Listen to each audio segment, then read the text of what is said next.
Hello everyone, welcome back to Ashika's blog once again. ইস্তানবুলের mesmerizing landscape দেখতে হলে কিন্তু ভিডিওটা একদম স্কিপ করলে হবে না আর সাবস্ক্রাইব করতে ভুলবে না। So let's start the video. দিনটা শুরু হলো আমাদের ব্রেকফাস্ট দিয়ে। আমি না পার্সোনালি চিজ খেতে খুব ভালোবাসি, আর ইউরোপে গিয়ে চিজ খাবো না সেটা তো হতে পারে না। সো আমি ম্যাক্সিমাম যেটা খেয়েছি সেটা হলো চিজ আর এগ, বিকজ সবাই জানে যে আমি কতটা এগ খেতে ভালোবাসি। হ্যাঁ, তবে আমি পেট ভরে খেয়ে নিয়েছিলাম ব্রেকফাস্টটা, বিকজ বাইরে যে খাবারগুলো অ্যাভেলেবেল ছিল তার মধ্যে পর্ক আর বিফ বেসিক্যালি ছিল। সো যতটা পেরেছি ব্রেকফাস্টটা ভালো করে খেয়ে নিয়েছিলাম। অ্যান্ড দেন আমাদের ট্যুর কোম্পানির কার এসে হাজির। শুধু আমরা ছিলাম না, আমাদের সাথে ছিল একজন আমেরিকান দম্পতি। তাদের বয়স কিন্তু বেশ আমার দিদার মতো, অ্যাকচুয়ালি দে আর 73-75।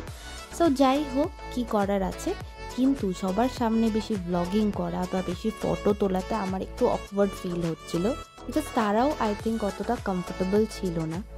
তবুও তার মধ্যে দিক দিয়ে আমি চেষ্টা করেছি ব্লগিং করার। প্রথম লোকেশন হলো ব্লু মস্ক।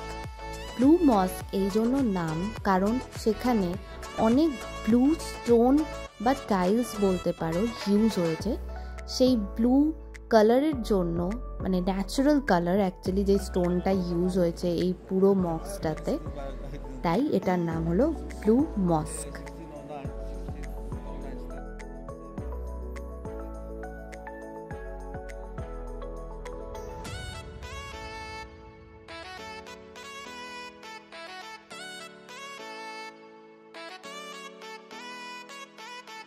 এখন আমরা এগিয়ে যাচ্ছি আয়া সোফিয়ার দিকে, যেটা ইংলিশে প্রনাউন্সিয়েশন হাগিয়া সোফিয়া। সো দুটোই নাম কিন্তু আমরা প্রনাউন্স করতে পারি। পুরো জায়গাটাই অসাধারণ, আর আমি সবসময় ফ্যান হয়ে যাচ্ছিলাম এই স্কাই ভিউটার। এখানে অ্যাকচুয়ালি প্রচণ্ড বেশি কোল্ড, আর আমি সেইভাবে বুঝতে পারিনি যে এতটা কোল্ড হবে। জানতাম কোল্ড হবে। সো আমি যেই ড্রেসটাও পরে এসেছি সেই ড্রেসটা অ্যাকচুয়ালি পুরো backless and it's too cold, তাই আমি ফটোও ঠিকঠাক করে তুলতে পারছি না।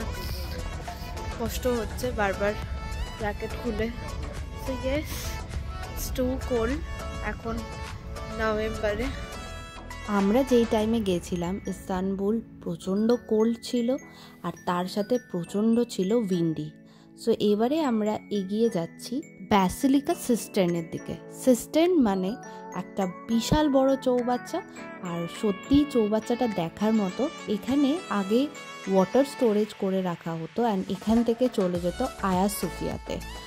আই থিঙ্ক আয়া সোফিয়াতে তখন ছিল অটোমান এম্পায়ার। আমাদের গাইড উনি পুরোটাই বুঝিয়ে আমাদেরকে দেখিয়েছেন পুরো ব্যাপারটা। সো এটা আমাদের খুবই ভালো লাগছিল যে একটা আমরা হিউজ দেখতে চৌবাচ্চার ভেতরে। সো ইয়েস, আর এটা হলো আয়া সোফিয়া। আয়া সোফিয়া আমার ভীষণ ভালো লেগেছে। আমি অনেকগুলো রিলসও বানিয়েছি, এখনও সেটা আপলোড করিনি। দেন আয়া সোফিয়ার থেকে আমরা চলে গেছিলাম গ্র্যান্ড বাজার। সো আমার গ্র্যান্ড বাজারে যাওয়ার খুবই ইচ্ছে ছিল, বাট ওখান থেকে সেরকম কিছু কিনিনি, বিকজ গ্র্যান্ড বাজারের ব্যাপারে মোটামুটি খুবই মানে সুখ্যাতি শুনে যায়নি, খুবই কুখ্যাতি শুনে গেছিলাম যে সেখানে লোকজনরা খুবই ঠকায়, ঠিকঠাক দাম নেয় না। সো আগের থেকেই ভীষণ ভয়ে ভয়ে ছিলাম যে এখান থেকে কিছু কেনা যাবে না, শুধুই দেখতে হবে। বাট হ্যাঁ, একটা কথা তো বলবো, এখানের যারা শপকিপাররা ছিল তারা একটু ডিস্টার্বিং, প্রচণ্ড ডিস্টার্ব করে যে আমাদের কাছ থেকে নিয়ে যান, এখানে নিয়ে যান, ওখানে নিয়ে যান, মানে একটু ডিস্টার্বিং, প্রচণ্ড ডিস্টার্ব করে। সো আমরা কিছুই নিইনি গ্র্যান্ড বাজার থেকে। So Istanbul is wonderful place, মানে একদমই আমি রেকমেন্ড করব যে ইস্তানবুল তোমরা একবার গিয়ে দেখতে পারো। অ্যান্ড এই যে জায়গাটা দেখছো, এটা একটা টপ ভিউ। আমরা অনেকটা টপে গেছিলাম এই ভিউটার জন্য। সো আমরা এখন যেই জায়গাটায় আছি সেই জায়গাটার নাম হলো প্যারে লোটে, তাই তো? কি বলো? পিয়েরে লোটি। যাই হোক, আমি ডেসক্রিপশন বক্সে ওটার স্পেলিংটা লিখে দেবো, সব থেকে ভালো। এই জায়গাটা ভীষণ সুন্দর, ওভারঅল ভিউ অফ ইস্তানবুল মোটামুটি এইখান থেকে পুরো দেখা যাচ্ছে, আর অসাধারণ। Bosphorus river, European side and Asian side পুরোটাই এখান থেকে অবজার্ভ করা যাচ্ছে, আর ভীষণ সুন্দর জায়গাটা।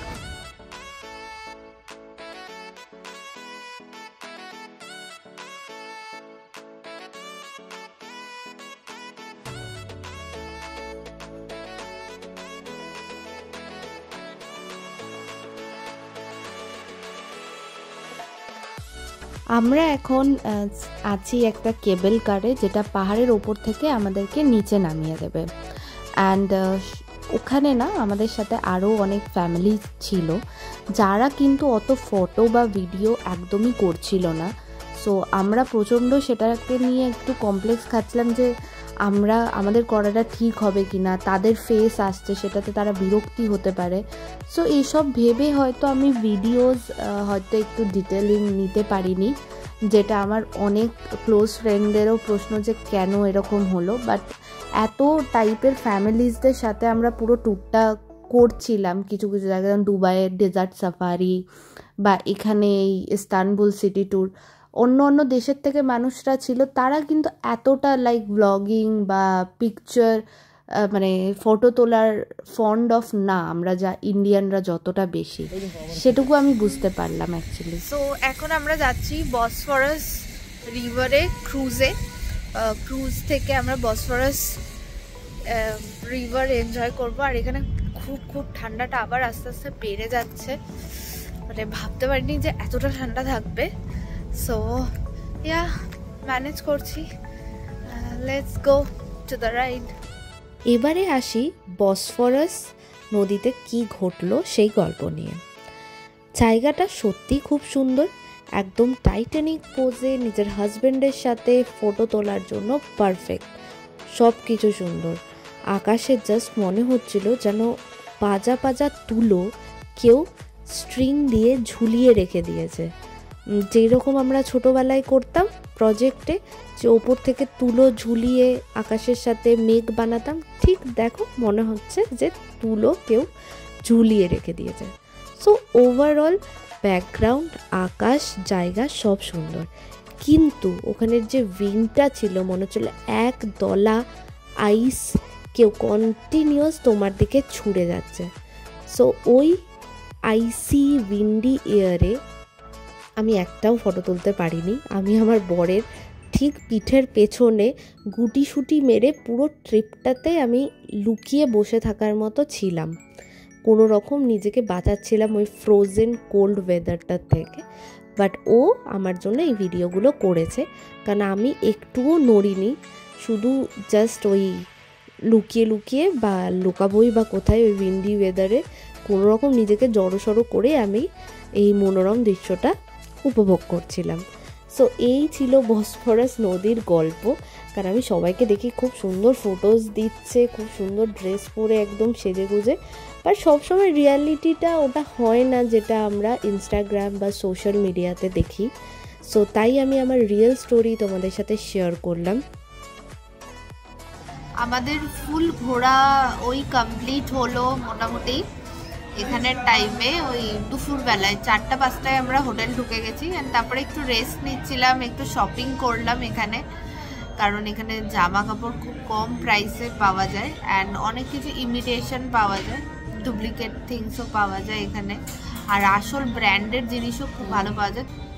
অ্যান্ড তারপরে আমরা এখন খেতে এসেছি একটা ইন্ডিয়ান খাবার দোকানে, যেটার নেম হচ্ছে দিল্লি কা দরবার। সেখানে আমরা খেতে এসেছি। এখানে ইন্ডিয়ান খাবার দাবার বেশ এক্সপেন্সিভ। আমরা নিয়েছি একটা বিরিয়ানি, যেটা হলো 450 লিরা, মানে ওই ধরো 1200 কাছাকাছি দাম।